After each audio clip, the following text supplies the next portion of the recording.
Here is the President of the United States, Donald Trump. In recent days, his military intervention in Venezuela, where the head of state was taken from his bed, virtually shocked the entire world. Trump, who had previously announced that he wanted to take Canada, Greenland, and the Panama Canal, added Cuba and Mexico to this list. Trump says that Mexico is run by cartels. He says that the substances produced by these cartels are smuggled into the United States and cause billions of dollars in damage to the healthcare sector. He also claims that Mexico makes unfair profits by benefiting from America's trade deficits. He sees all these reasons as sufficient justification for a military intervention in Mexico. The same reasons apply to Cuba as well. Exactly 65 years ago, the United States wanted to take Cuba with the Bay of Pigs invasion. However, it was not successful in this. Since that date, the two countries have been at odds with each other. Moreover, the United States has imposed an embargo on Cuba since 1961. Speaking after the military intervention in Venezuela, Trump said, "Cuba is not doing well right now. The country is officially a failed state.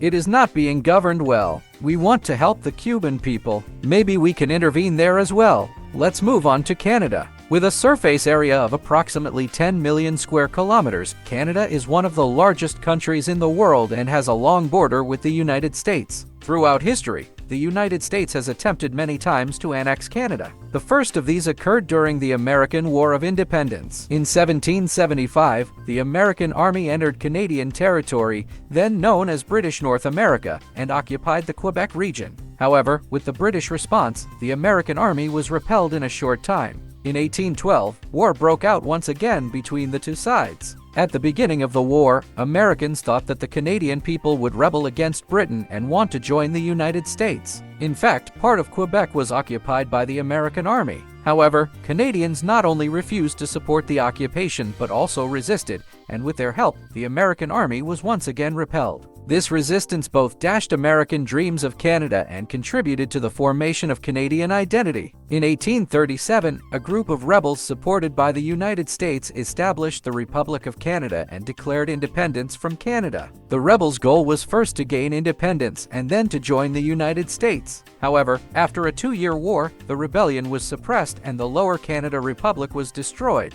When the calendar showed the year 1849, a group of Canadian politicians published the Montreal Annexation Manifesto. With this manifesto, the politicians envisioned Canada joining the United States of America. This initiative, which was also supported by the United States, once again ended unsuccessfully with the outbreak of the American Civil War in 1861. After the end of the Civil War, Americans began negotiations to purchase Alaska from Russia. The Russians had seized Alaska in the early 18th century and established Russian America. However, the cost and logistical difficulty of holding an overseas possession led to Alaska being sold to the United States for $7.2 million in 1867. U.S. Secretary of State William H. Seward wrote a letter to Queen Victoria of England requesting that British Columbia be sold to them just like Alaska. This would provide a connection between Alaska and the American mainland. While this initiative worried Canadians, some supported it while others rejected it. As a matter of fact, with the signing of the British North America Act on July 1, 1867, Canada gained independence. Today, Trump, who was re-elected as President of the United States, claims that the Canadian government does not take sufficient care in preventing illegal immigration and illegal substance trafficking in the border region. He also stated that the trade agreement between them benefits Canada while harming the United States. For this reason, he stated that when he takes office, he intends to impose a 25% customs duty on all goods coming from Canada to the United States. However, the Canadian Prime Minister stated that 1/4 of the oil used by the United States is imported from Canada, and therefore the United States would suffer the most from this. Trump, on the other hand, referred to the Canadian Prime Minister as the Great Governor of Canada and, even if jokingly, proposed that Canada join the United States. Although Donald Trump has repeatedly stated his intention to annex Canada and make it the 51st state, political experts argue that this is a dream that will never come true. Let's move on to Greenland, the second country targeted by Trump. In December 2024, Trump announced that he would offer to buy Greenland from Denmark for the national security of the United States. In 2019, during his first term as U.S. president, Trump made the same offer to Denmark,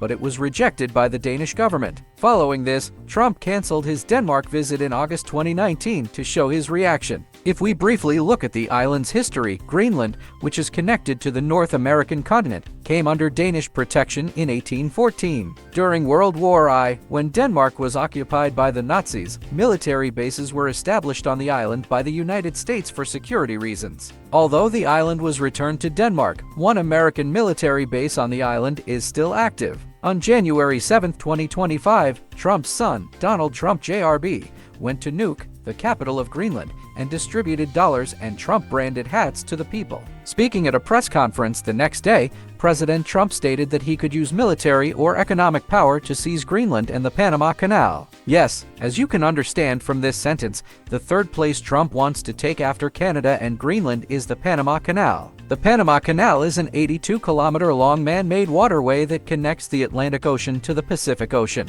It passes through the narrowest point of Panama and is extremely important for global maritime trade. Construction, which began in 1881 by the French, consisted mostly of workers brought from the Caribbean. The deaths of approximately 22,000 workers due to illness led to the suspension of the project in 1889. With the withdrawal of French investors, the United States stepped in. The project, taken over by the United States in 1905, was completed and opened for use in 1914. According to the agreement made, the right to operate the canal would remain under U.S. control forever. However, after World War I, the people of Panama began organizing protests, claiming that the canal belonged to them. The tense atmosphere turned into clashes, resulting in the deaths of 5 American citizens and 22 Panamanian citizens. Subsequently, the parties made a new agreement. With this agreement, the right to operate the canal was transferred to Panama in 1999. Today, the purpose behind U.S. President Trump's request to take back the canal after 26 years is, of course, economic reasons. The net income generated for Panama by the canal, through which approximately 15,000 ships pass annually,